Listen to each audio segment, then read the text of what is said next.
نفعتو بسورة من مثله د قرآن پا مثل یو وڑو کے سورت راوڑا تا دمر د حدیث کتابونا جوڑ کڑلو نم دی ورطا کے خودو مثلہو معاہو جہالت حد هم سوی کنا وَيْفَعْتُوا بِسُورَةٍ مِّن مِّثْلِهِ وی قرآن مخ کے چلنج کرو چی دا قرآن پا مثل باندے تاسو زین نران شو سر روڑے وی تا بخاری روڑے دے تا مسلم روڑے دے دا قرآن مقابلے دا پارا اے خلقو دا قوم دا احادیث دا دشمنے پا وجہ دا قرآن دا فهم نا اللہ رب العالمین محروم کرل شیخ عبدالسلام رحمت اللہ علیہ باندے دے اللہ کروڑ ہا رحمتون رولیگی اگر دیر مخ کی ویلیو انکار حدیث انکار قرآن تک واقعی چی دا احادیثنا انکار دا بخاری و دا مسلم و ترمیزی ابو داود نسائی ابن ماجہ رد کول دا خلق دا قرآن دا فهم نا ہم منکر کرل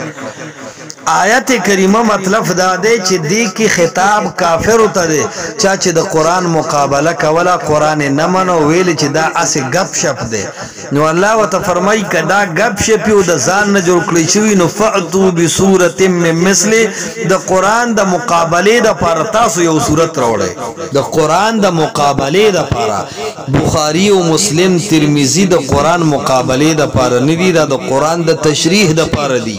نو دا فعتو بصورت من مثله مصداق جوڑاول دا محمد مصطفیٰ نا بغاوت دے دا محمد مصطفیٰ دا احادیث نا بغاوت دے بلکہ دا قرآن نم بغاوت دے اللہ و تفرمائی لتبین للناس ما نزل الیہم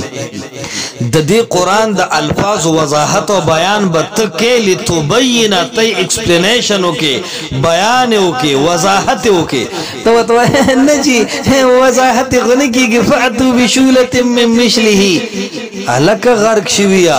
بصورت من مثلہ نا مقابلہ مراد دا او بخاری و مسلم دا قرآن تشریحات دی دا قرآن مقابلہ نا دا لتبین للناس تر دا قرآن بیانو کے بیان پسکے دے بخاری کے دے مسلم کے دے ترمیزی کے دے ابن ماجہ ابو داود کے دے عرض دا دے